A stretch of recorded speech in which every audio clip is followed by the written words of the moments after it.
اکثر آدم‌ها پارادوکس را با تضاد و یا متناقض نماها می‌شناسند. اما هیچگاه پارادوکس با تضاد و متناقض نما یکی نبوده و نیست. در پارادوکس دو مفهوم را با هم می‌آمیزیم یا به منبع اصلی نسبت می‌دهیم. اگر تفاوتی میان قدرت تخیل و مکان حضوری یا شهودی قرار گیرد، پارادوکس پرمعنی می‌شود. تضاد این است که آرامم، اما می‌دانم کمی دیگر در غم غرق می‌شوم. پارادوکس این است که آرامم، اما همچون صبح پس از جنگم.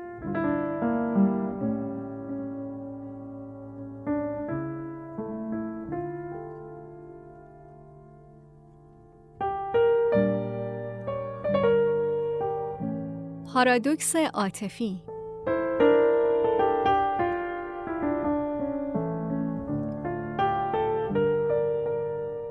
پارادوکس عاطفی ترکیبی از احساسات مثبت و منفی است نسبت به یک فرد یا موضوع یا حتی شغل. جالب و دردناک است که آنها گذرا و کوتاه مدت نیستند و با زمان ادامه می‌یابند. از این رو پارادوکس را اگر بشناسید، در هیچ رابطه‌ای دچار مشکل نمی‌شوید. قدرت تشخیص یک رابطه مثبت از منفی و یا سمی را می‌یابید. به عنوان مثال از فردی ناراحت هستید، اما با او سخن می‌گویید. سپس چون پارادوکس بین خود و او را نمی‌شناسید، دچار تعرض رفتاری می‌شوید. با شناخت پارادوکس با خود تنها می‌شوید و روابط را عمیقاً درک می‌کنید. پارادوکس دوست و دشمن دردناک است، زیرا دشمن هویتی مشخص دارد. دوست می‌تواند با انگاشته تدریجی اشتباه هویت واقعی خود را در گذر زمان نشان دهد. پس در همه حال از مسائل تدریجی دوری کنید که دردناک ترین مرگ هم مرگ تدریجی است.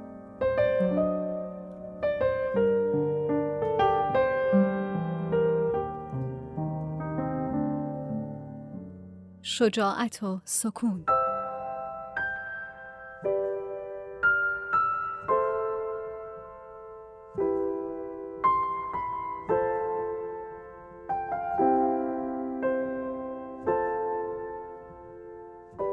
شجاعت معیار تعیین ندارد. گاهی فکر می‌کنیم شجاع هستیم یا بالعکس خود را مورد آزار قرار می‌دهیم که شجاع نیستیم. آیا از خود پرسیده اید که شجاعت یعنی چه؟ مثلا در کار، شجاعت یعنی حرکت کردن، یعنی هدفمند بودن. اگر حرکت نکردیم پس شجاع نیستیم. شجاعت یعنی تکرار و استمرار ورزیدن در تکرار. و مهمتر از همه شجاعت در تکرار برای ایجاد هدفمندی بدون در نظر گرفتن نتیجه نهایی. ما آنقدر درگیر نتیجه می شویم که تمرکزمان از تلاش دور می شود.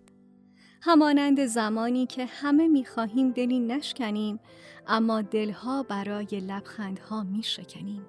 جالبتر این است اگر دلی هم نشکسته ایم، آنقدر خودمان را تکه تکه کرده ایم که دیگر چیزی برای شکسته شدن نداریم.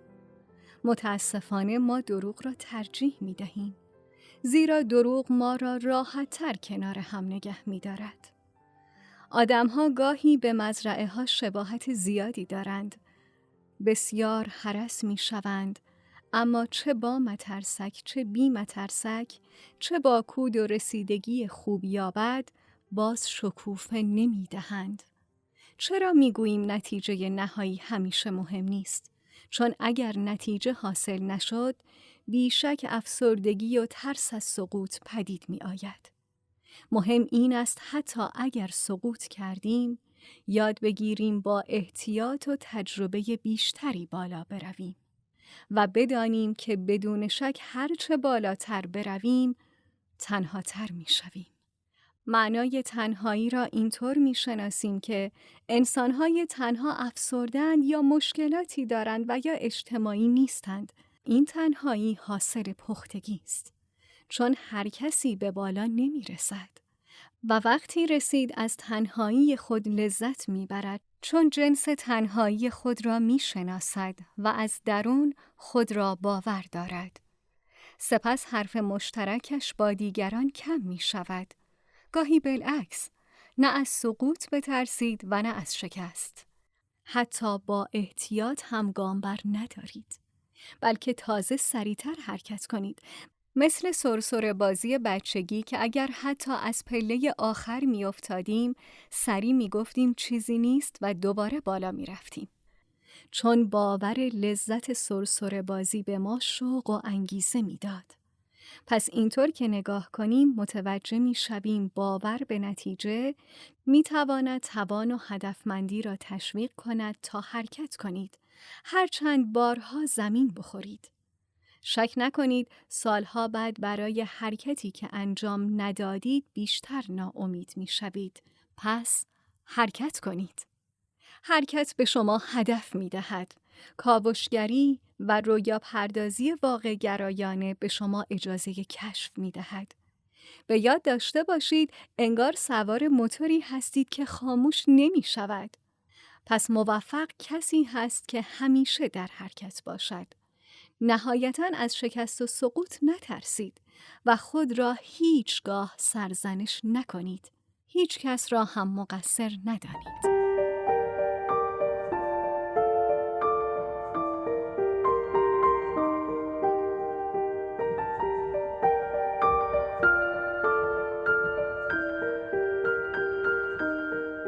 پارادوکس دوست داشته شدن.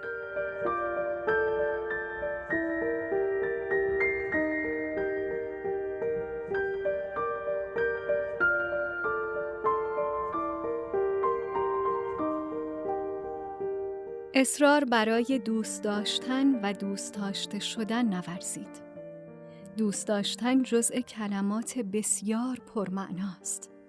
فقط یکدیگر را بفهمید، همین کافی است. وقتی درک می کنی، یعنی زندگی بدون ترسی ساخته ای. غرق در موضوعات کوچک روابط نشوید، چون ذهن شما آنها را به طور ناخودآگاه بزرگ می کند. گاهی در آب دست و پا زدن بیش از حد زودتر غرقتان می کند. پس خود و فرد مقابلتان را رها بگذارید. نگذارید اقیانوس بعد از گرفتن نفسهایتان شما را پس بزند. گاهی همین که هیچ کاری نکنی خودت آرام به سطح آب می آیی، قوی تر و با تجربه تر. اگر در رابطه فردی را دوست دارید و یا شک دارید، بگذارید زمان بگذرد و لبخند بزنید در مواجهه با مشکلات. رابطه خوب ساختنی است، پیدا کردنی نیست. به تنهایی ها و حاشیه امن هم احترام بگذارید. بر آزادی عمل و فقط بر همفکری تمرکز کنید. بر داشتن تعادل در رفتار تمرکز نمایید. به یاد داشته باشید انسان در همه حال تنهاست.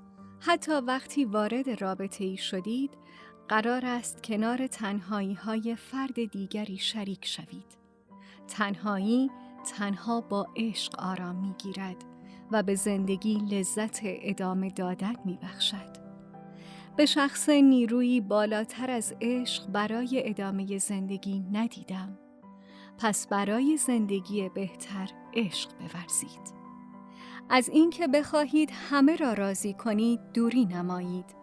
از اینکه تلاش کنید توجهات را جلب کنید دوری کنید.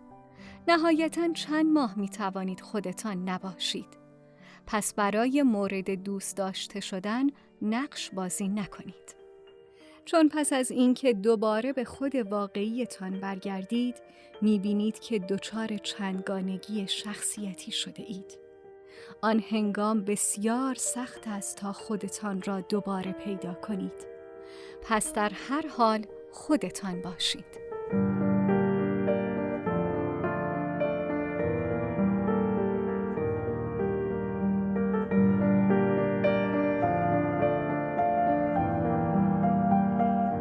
بحث.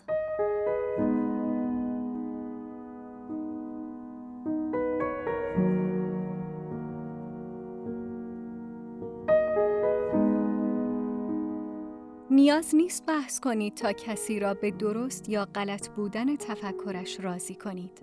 شما نمی توانید یک موش را راضی کنید که در فاضلاب زندگی نکند. تنها نیاز است به خودتان بگویید به من ربطی ندارد. گاهی خود را با بحث‌های بی‌مورد وارد مشکلاتی می‌کنید که حتی وجود ندارند. مثل اینکه زیر سایه پنکه سقفی نشسته باشید و فکر کنید قرار است هر بار که سایه رد می‌شود با شما برخورد کند. قبل از وارد بحث شدن ابتدا با خود بگویید اصلاً این مسئله به من ربطی دارد؟ سپس ببینید چقدر تسلط بر موضوع مورد بحث دارید.